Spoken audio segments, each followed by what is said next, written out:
compatriotes, Congolaises et Congolais, nous voici de nouveau devant un énième soubresaut qui met notre pays, la République démocratique du Congo, devant une nouvelle épreuve parmi des milliers dont notre gouvernement essaye de résoudre avec peine. Tenez, en plus de la centaine de groupes armés que nos forces armées, le FARDC, essayent tant bien que mal d'éradiquer, un ancien groupe en veilleuse, le M23, a repris les hostilités après 10 années d'accalmie, provoquant ainsi le déplacement de plusieurs populations de Rutshuru dans le groupement de Jomba, Busanza, Bweza, Isigari et Nyiragongo, ainsi qu'un réel risque d'embrasement de la région, tant entendu que ces hostilités se déroulent dans les zones frontalières entre la République démocratique du Congo, l'Ouganda et le Rwanda. Chers compatriotes, l'heure est grave, plus grave qu'on l'imagine. En tant que leader, notable et fils de Rutshuru, où les combats se déroulent, je me vois dans l'obligation de prendre parole à cet instant où certains politiciens de notre pays ne semblent prendre au sérieux la mesure de cette guerre qu'ils ont par ailleurs provoquée par manipulation de l'opinion publique depuis plusieurs années. En fait, en faisant une observation objective de la situation actuelle de l'Est, on conclurait indubitablement que tous les ingrédients à la base d'un embrasement national et régional, à l'instar de l'AFDEL-RCD, sont réunis et que tout peut exploser ou échapper au contrôle à tout moment. En effet, à partir des années 1990, l'Est de notre pays vit dans une instabilité sociale, économique, politique et sécuritaire ayant pour base, entre autres, la stigmatisation d'une partie de notre peuple, à l'occurrence les Tutsis et Hutus appelés aussi les Banyarwanda.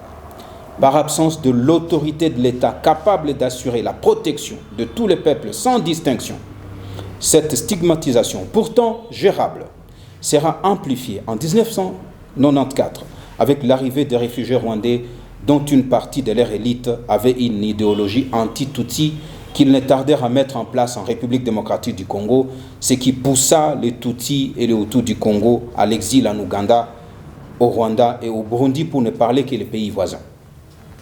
2 ans plus tard, soit en 1996, une guerre éclate à l'est de notre pays avec comme motivation lutter contre la discrimination des Tutsis et Hutus congolais, combattre la menace d'une nouvelle guerre ethnique dans la région, particulièrement au Rwanda où les génocides venaient d'être perpétrés, et ainsi garantir le retour des réfugiés congolais dans leur pays, la RDC. Cela étant, de la guerre de l'AFDEL, puis celle du RCD, en passant par celle du CNDP, du M23-1 et du M23 rénové, les raisons officielles de toutes ces guerres sont les mêmes. Si bien que tous les efforts mis en œuvre par notre gouvernement pour en finir n'ont été que peu concluants, les motivations fondamentales ainsi que la juxtaposition des intérêts des uns et des autres dans la région n'ayant pas été rencontrées. Au énième effort fourni aujourd'hui, les expériences infortunées du passé devraient nous servir afin de déboucher sur des solutions durables et irrévocables. Chers compatriotes, tout en saluant la volonté et l'action du président de la République, son Excellence Félix Antoine Tshisekedi Tshilombo, chef de l'État et commandant suprême de FARDC, visant impérativement à bannir la haine ethnique et ramener la paix et la stabilité à l'est de notre pays et dans la région, qu'il soit licite à ce jour de vous partager en toute aisance les causes que nous estimons être le pilier à la persistance de la guerre de l'Est, plus particulièrement dans la partie sud de la province du Nord Kivu. Primo, la manipulation politicienne. Sans hésitation, ces guerres du M23 et celles de tous les groupes armés de la partie sud de la province ont pour seul fondement la manipulation politicienne entretenue à dessein. Les leaders politiques, n'étant pas à mesure de trouver des solutions aux attentes de la population, ravivent la haine et les questions sociologiques pour gommer les échecs politiques et ainsi pérenniser leur pouvoir. Pour rappel, depuis la fin de la colonisation, une partie de l'élite congolaise a hérité la politique de la désocialisation des Tutsis par les colons qui venaient par ailleurs de leur retirer toute appartenance à leur village d'origine pour cause des rivalités économiques et politiques. Pour des raisons politiciennes, cette élite va transformer cette désocialisation en une doctrine politique. Celle-ci aura comme conséquence directe et persistante les massacres de Tutsi et Hutu en 1964 dans la guerre dite des Kanyarwanda, la tentative de retrait de la nationalité au Banyarwanda en 1974, les conflits ethniques de 1990-1991 et l'interdiction des participations à la conférence nationale souveraine des Banyarwanda, dont certains furent chassés de la salle. Le problème de recensement national qui essaya une fois de plus de retirer la nationalité au Banyarwanda en 1992. La vague de l'idéologie anti-Tutsi venue du Rwanda en 1994, qui balaya les Tutsis et Hutus de l'est de leur village. L'appel à la chasse aux Tutsis de 1998, qui occasionna leur massacre à Kinshasa, au Katanga, au Sud Kivu, à Kisangani. Et depuis la fin de la transition, les discours de haine distillés dans l'opinion publique par l'élite politico-sociale, si bien qu'un débat sur le Tutsi et le Banyamulenge sera provoqué au temple de la démocratie, je vais dire au Parlement de la République, où les Tutsis subiront toute calomnie et mépris sans pouvoir se défendre, et c'est pour un problème aussi simple et constitutionnel que la création d'une entité administrative à Mulenge dans le haut plateau au Sud Kivu. Ce qui sonna les départs de méfiance interethniques entre les populations Banyindu, Babembe et Banyamulenge, qui finira par un conflit armé. Sur le même lancer, les Tutsis sont accusés depuis 1960 d'être des étrangers, des envahisseurs, de vouloir créer un empire Hima au Congo. Ce sont des infiltrés, ils sont suspects, ils veulent balkaniser notre pays, ils veulent prendre nos terres, ainsi que chaque fois qu'il y a conflit, ils sont suspectés, arrêtés injustement, effarouchés lors d'enrôlement des électeurs, pour ne dire que ceci. Bref, des individus qui utilisent l'État pour parvenir à leurs intérêts privés. La somme de tout ceci, chers compatriotes, galvanise certaines autres communautés contre le Tutsi et les Hutus et radicalise ainsi certains Tutsis qui finissent par prendre des armes. Secondo, l'affairisme politico-militaire. Chers compatriotes, il s'y est de souligner que dans un pays où la répartition plus ou moins équitable des ressources du pays est catastrophique et que dans lesquels, entre autres, le militaire est clochardisé, il n'est pas surprenant que l'affairisme s'organise au sein de l'armée. Ainsi, une prise de conscience démoniaque, mais justifiée, a vu le jour dans les sillages militaires. Il s'agit d'y vivre aux dépens d'une opération militaire, d'une guerre ou d'une manipulation politicienne. En effet, un fait indéniable a, semble-t-il, élire domicile dans l'engrenage politico-militaire de notre pays depuis les années 1990, selon lesquelles, à l'issue de différentes opérations militaires à l'Est ainsi que les guerres qui se sont succédées, une certaine élite politico-militaire a réalisé que la guerre et la manipulation pouvaient être un fonds de commerce convertible en argent et exploitable aux fins d'une santé financière et politique. Ainsi, les groupes armés qui pilulent dans la zone Est sont plutôt des opportunités d'affaires qu'une menace sur la République, aux grandes dames de populations civiles et des pays voisins dont la sécurité est une exigence absolue pour leur survie et pourrait être à la fois un levier pour faire valoir leurs intérêts. Ainsi, l'affairisme et la poursuite des intérêts mesquins internes d'une élite s'imbriquent, se complètent et servirait naïvement les intérêts régionaux et internationaux d'une autre élite qui a compris les jeux. Une fois de plus, comme nous l'avons dit, des citoyens qui utilisent l'État à leur guise pour parvenir à leur destin. Tertio, l'ingérence extérieure. Depuis le début de l'insécurité à l'Est, nous ne cessons d'avancer la carte de l'ingérence des Occidentaux et des pays voisins, plus particulièrement du Rwanda et de l'Ouganda. Il apparaît que cela soit vraisemblable. Dans ces cas, dans quel but et par quels moyens le font-ils? Sans doute pour leur sécurité politique et économique, passant ainsi au travers nos problèmes interposés. Il n'est un secret pour personne que la revendication primordiale pour le M23 est la sécurisation de l'Est pour le retour des réfugiés et la cohabitation sereine des communautés. Dès lors, si pendant 25 années ou 60 années, nous ne comprenons pas encore l'essence du principe de la sécurité universelle, nous ne savons pas assouplir nos lois sur nos ressources naturelles, nous ne pouvons résoudre une question aussi banale que le retour des réfugiés tout y autour. La discrimination, la cessation de tueries de populations Nandé, Bumba et autres, l'arrêt d'une guerre provoquée par la création d'une commune rurale inscrite dans la Constitution, etc. Comment voulons-nous que les autres ne s'ingèrent pas dans nos devoirs pour servir leurs intérêts? Ne dit-on pas que les États n'ont pas d'âme, ils n'ont que d'intérêt? Chers compatriotes, nous pouvons continuer à nous plaindre qu'il y a une ingérence, que les gens pillent nos richesses. Cependant, aussi longtemps que nous n'aurons pas compris que les ressources naturelles, où qu'elles soient, demandent aux occupants des lieux une certaine maturité pour en bénéficier et en faire bénéficier les autres qui en ont besoin. Dans les cas contraires, ces autres nous empêcheront d'en jouir ou tout simplement ils nous feront la guerre pour en prendre gratuitement. Chers compatriotes, au vu de ce qui précède, cette guerre du M23 et de l'Est en général risque d'être très longue, au vu des agendas internes et internationaux qui les sous-tendent. Nos leaders politiques devraient arrêter d'entonner le même refrain des décennies durant. Infiltrer, balkanisation, nos minerais, nos terres, puisque ça ne change rien sur terrain. Ayons le courage de donner les bonnes informations au chef de l'État et à son gouvernement, afin de leur permettre de trouver des solutions adéquates et durables aux crises qui endeuillent notre pays.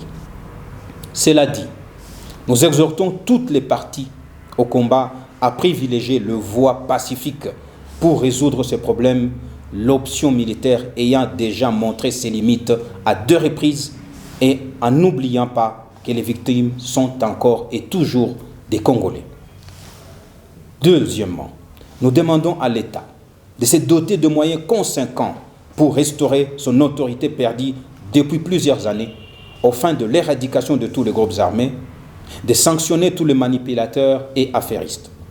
Troisièmement, nous exhortons notre gouvernement à s'approprier ces luttes de groupes armés en résolvant les litiges qui sous-tendent leur motivation. Quatrièmement, nous recommandons à notre gouvernement de redéfinir objectivement notre politique régionale et internationale en matière d'accès aux ressources naturelles, en mettant en avant des projets intégrateurs et des partenariats gagnant-gagnant. Ceci nous assurant une interdépendance protectrice vis-à-vis des tiers, tireurs de ficelles. Pour en finir, je fais un appel vibrant à l'endroit de la nouvelle génération de jeunes du Nord Kivu, du Sud Kivu, du Maniema, de l'Est, particulièrement de l'Est de notre pays, pour l'éveil d'une conscience nouvelle, débarrassée des velléités ethniques. Le temps est venu, mes frères et sœurs, pour nous prendre en charge et relever une nouvelle idéologie centrée sur le vivre ensemble. Nos ancêtres l'ont réussi, nous le pouvons. Vive la République démocratique du Congo. Je vous remercie.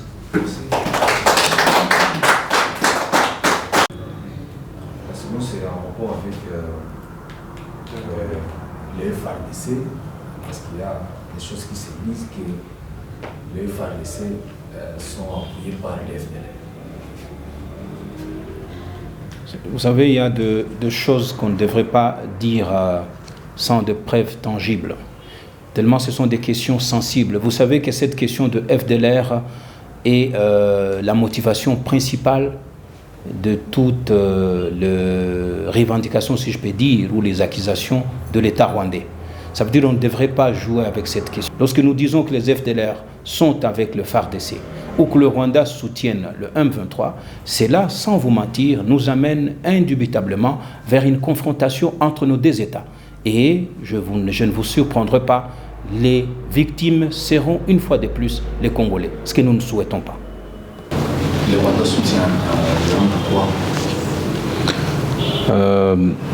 Je ne le souhaite pas. Et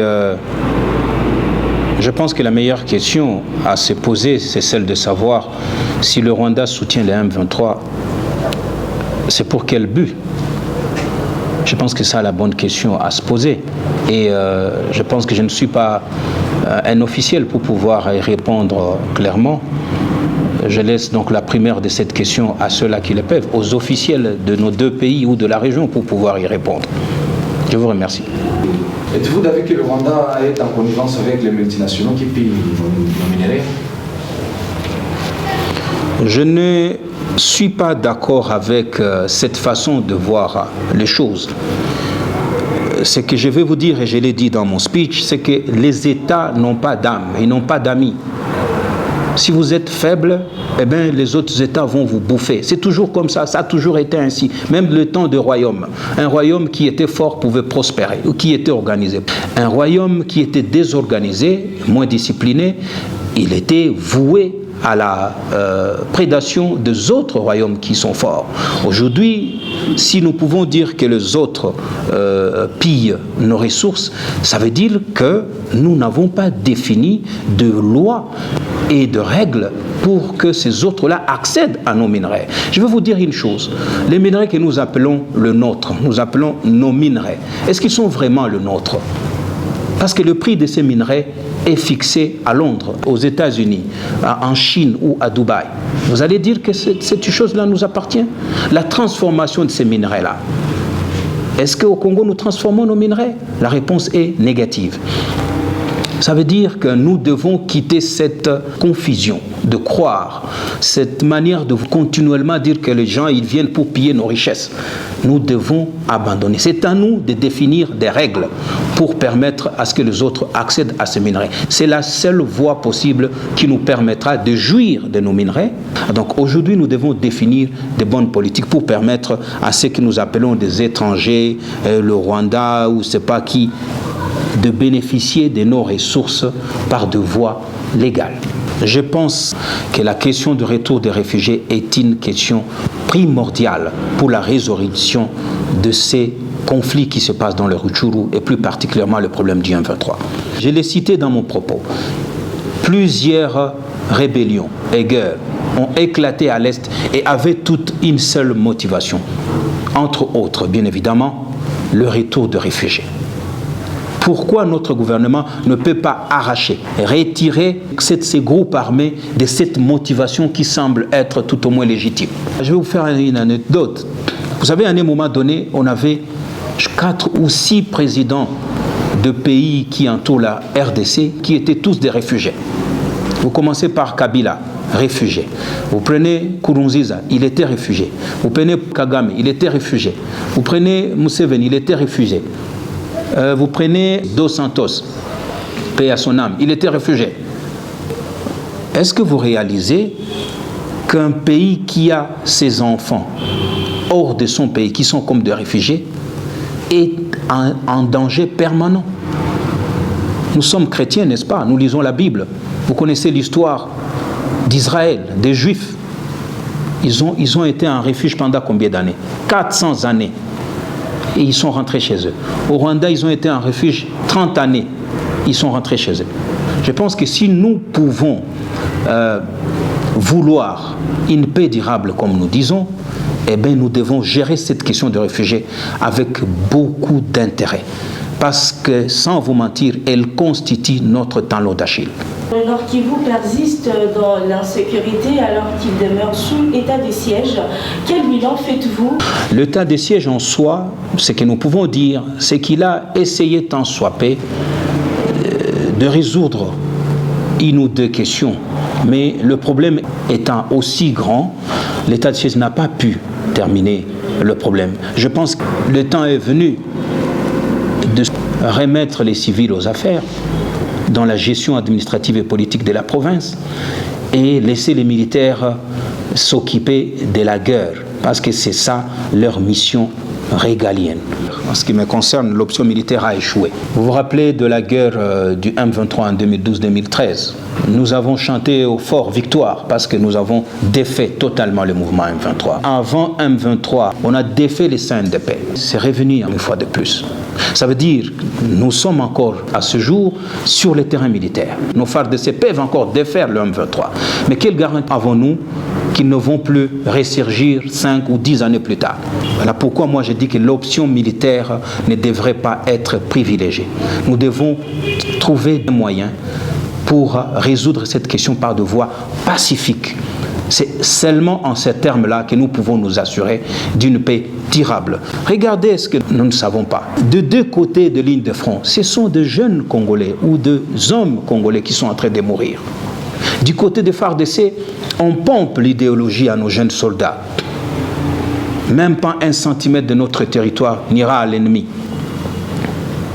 Du côté du M23, vous savez, les gens qui sont dans la troupe, la plupart sont de jeunes réfugiés qui ont quitté le Congo depuis 1990, les autres en 94, les autres en 96. Ce sont des gens qui n'ont rien à perdre. Ça, il faut qu'on se le dise.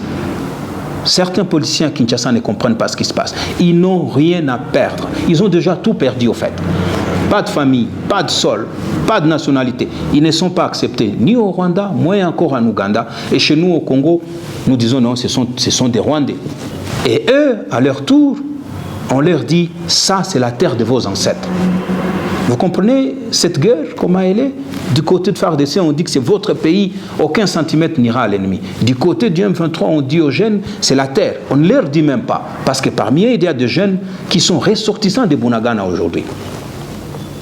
Alors dites-moi sérieusement, entre nous, quand on dit que ces gens-là veulent prendre nos terres, entre un jeune qui est venu de Kinshasa, qui se bat sur le front de Bunagana, et un jeune ressortissant de Bunagana qui vient de passer 30 ans dans le camp de réfugiés aérés à travers la région. Qui est plus motivé que l'autre? Qui des deux se bat pour sa terre? Je vous laisse conclure. Voilà pourquoi cette guerre est si complexe et nous devons comprendre qu'elle doit être arrêtée. Alors, Monsieur Ali, que pensez-vous de la situation humanitaire dans la zone? L'heure où je vous parle, Jomba, Kisigari, Boeza, Nyiragongo, une partie de Nyiragongo, le Rutshuru en soi, Tchenguerero, est vidé de ses populations. Où sont ces populations aujourd'hui? Où vivent-elles? Dans quelles conditions? La situation humanitaire est catastrophique. J'en appelle à toutes les organisations internationales œuvrant dans ces domaines-là. J'appelle notre gouvernement à devoir intervenir, même du côté de l'Ouganda, ceux-là qui ont fui vers l'Ouganda. Je les appelle à pouvoir assister ces populations qui sont victimes d'un conflit dont ils ne maîtrisent pas les tenants et les aboutissants.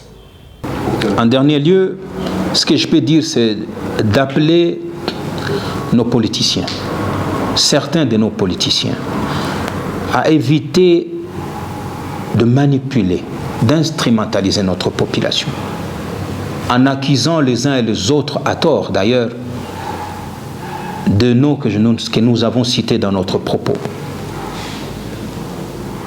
Quand tu parles des infiltrés, des balkanisations, de suspects, de ceci, ce sont autant de messages qui radicalisent, qui galvanisent les uns et les autres. Et nous devons éviter cela. Je recommande d'ailleurs, pour éviter que nos politiciens accusent certains de nos compatriotes d'être infiltrés, que toutes les images s'agissant de notre armée ne circulent pas dans les réseaux sociaux. Avez-vous déjà vu un pays? Ça, je partage avec vous. Tous les soldats qui quittent Kinshasa, qui quittent Kananga, qui quittent Katanga, la formation, qui entrent dans l'avion et qui vont sur les champs de bataille, nous tous, nous le voyons déjà sur les réseaux sociaux. Nous connaissons le nombre qui monte dans l'avion, nous connaissons les armes qu'ils portent, avant même qu'ils n'arrivent à la destination. Comment pouvons-nous parler de l'infiltration? Qu'est-ce que ces compatriotes qui sont dans l'armée vont infiltrer? Quelle est cette information qu'ils vont donner qui n'est pas déjà dans les réseaux sociaux? Je pense que dans notre pays, on devrait établir des lois qui sanctionne tout citoyen qui filme un mouvement quelconque de notre armée et le poste sur les réseaux sociaux. Dans d'autres pays, quand on voit une image de soldats, vous pouvez même voir que cette image est étiquetée image du ministère de la Défense ou image de la Défense.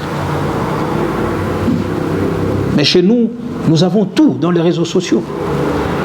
Et encore, nous allons aller accuser les autres d'infiltrer ou de donner des informations. Non, soyons sérieux.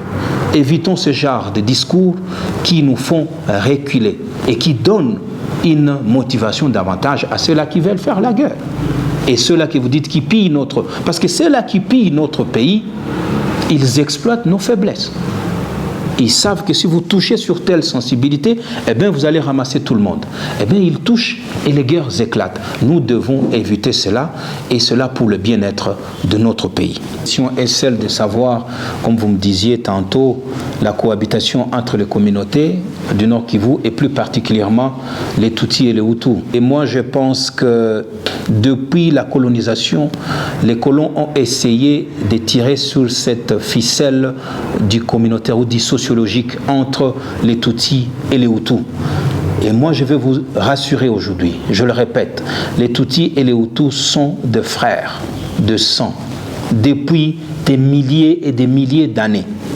Ils n'ont été qu'en conflit que lorsque le colon est arrivé dans notre région ici. Avant, ils vivaient ensemble. Ils ont vécu, il n'y avait jamais eu de conflits. À Rutshuru, mon territoire, je vais vous informer que celui qui était le Mwami avant Ndeze, c'était un Tutsi et il avait son vice Hutu. À Busanza, à Kisigari, il y avait un Mwami Hutu et les autres, ses vices étaient des Tutsis. Ils vivaient ensemble et tous étaient des sujets du roi du Rwanda. Les éléments sont là. Alors, nous dire aujourd'hui que parce qu'il y a un petit conflit, que les politiciens congolais essayent d'amplifier pour nous distraire et nous faire oublier nos problèmes, que les Tutsis et les Hutus sont déjà en disgrâce, je vous dirais non. Je crois à la bonne foi des leaders Hutus et les leaders Tutsis pour ne pas porter flanc à tous ces discours de discrimination, de haine qui cherchent à diviser davantage. Qu'est-ce que les Tutsis et les Hutus gagnent dans leur division? Les populations de notre province, plus particulièrement les Nandés, les Hutus, les Tutsis, sont de peuples travailleurs, disciplinés, organisés, honnêtes. Et dites-moi, dans un monde corrompu, ont-ils de la place? Ils n'ont pas de la place. Et voilà pourquoi on fait tout pour que ces gens-là ne s'entendent jamais. Au Nord Kivu, les rivalités que nous avons, c'est entre ces trois groupes de peuples. Mais si ces trois groupes de peuples s'entendent, je vous dis que le Nord Kivu, vous n'entendrez plus un quelconque problème. Et tout cela ne peut se passer que sous la houlette de l'État. L'État ne tire aucun avantage dans une guerre entre Hutu et Tutsi et Nandé. Dans ces rivalités-là, l'État ne tire aucun avantage. En ce qui me concerne, et d'ailleurs c'est ça la philosophie de notre parti politique, il n'y a pas un peuple ou une tribu ou une ethnie supérieure à une autre. Tous les peuples sont égaux. Dieu les a dotés des particularités. Chaque peuple a ses particularités. C'est en mettant ensemble ces particularités qu'on arrive à construire notre pays et notre province. Je vous remercie.